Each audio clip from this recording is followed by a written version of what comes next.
Bienvenue dans le flash d'information. Ce sont au total 200 personnes, des civils et des militaires qui viennent d'être distingués par le ministre d'État, ministre de la Défense. Parmi les récipiendaires, plusieurs membres de la commission Défense et Sécurité de l'Assemblée nationale.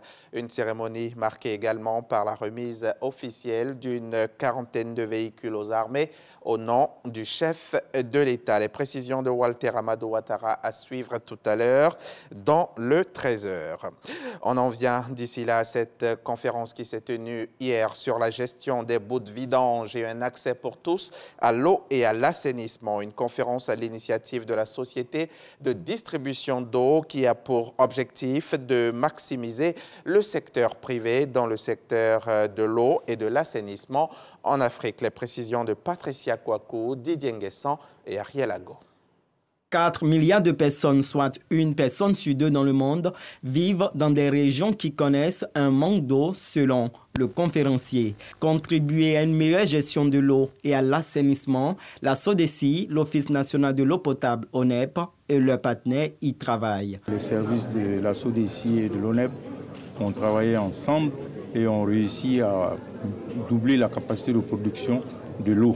Que derrière un geste simple qui est d'ouvrir le robinet et d'attendre de l'eau, il y a beaucoup derrière de problématiques, de difficultés.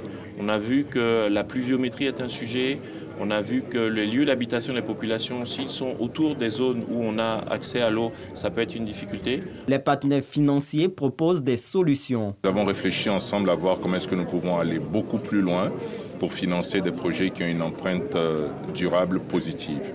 C'est l'occasion pour moi aussi de féliciter chaleureusement la SODECI, l'État de Côte d'Ivoire, l'ONEP, pour tout le travail qui a été fait depuis plusieurs années sur la gestion de l'eau, sur l'accessibilité de l'eau. En Côte d'Ivoire, 100 sous-quartiers bénéficient d'eau potable. Les infrastructures pour garantir une eau potable pour tous en Afrique sont estimées à 75 000 milliards de dollars selon l'Association africaine de l'eau et de l'assainissement. La transition verte juste est mise en œuvre pour trouver des solutions énergétiques intelligentes.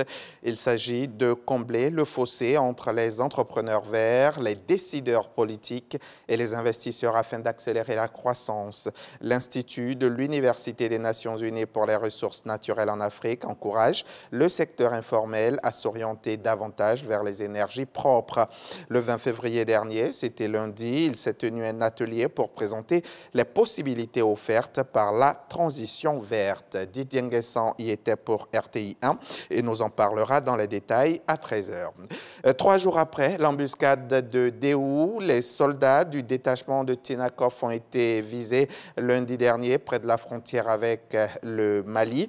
Nous sommes donc au Burkina Faso. Au moins 19 d'entre eux ont été tués, une trentaine sont blessés et un grand nombre portés disparus.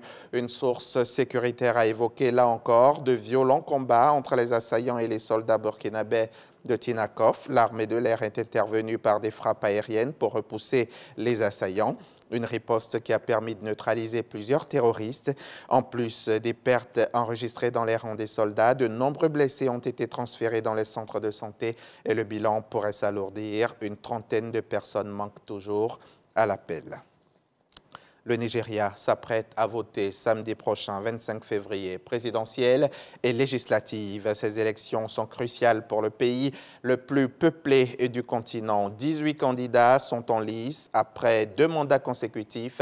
Muhammadu Buhari, qui a 80 ans, ne se représente pas conformément à la Constitution. Le Nigeria est donc dans une situation économique très difficile et le chômage est très élevé. Les jeunes sont les plus touchés.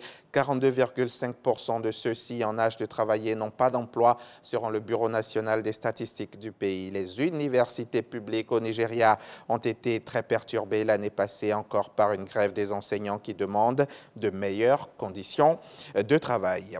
Les diplomates de la communauté internationale sont réunis depuis mercredi à l'ONU pour voter une résolution présentée à l'Assemblée générale en soutien à Kiev. Le texte réaffirme l'attachement à l'intégralité territoriale de l'Ukraine exige le retrait immédiat des forces russes et appelle à une cessation des hostilités. Le secrétaire général de l'ONU a dénoncé mercredi donc l'affront à notre conscience collective causé il y a un an par l'invasion russe de l'Ukraine. Le président Vladimir Poutine a juré mardi de poursuivre méthodiquement son offensive en Ukraine dans un discours à la rhétorique anti-occidentale rappelant la guerre froide. Son ambassadeur à l'ONU, Vassili Nebenza, s'en est également pris aux Occidentaux.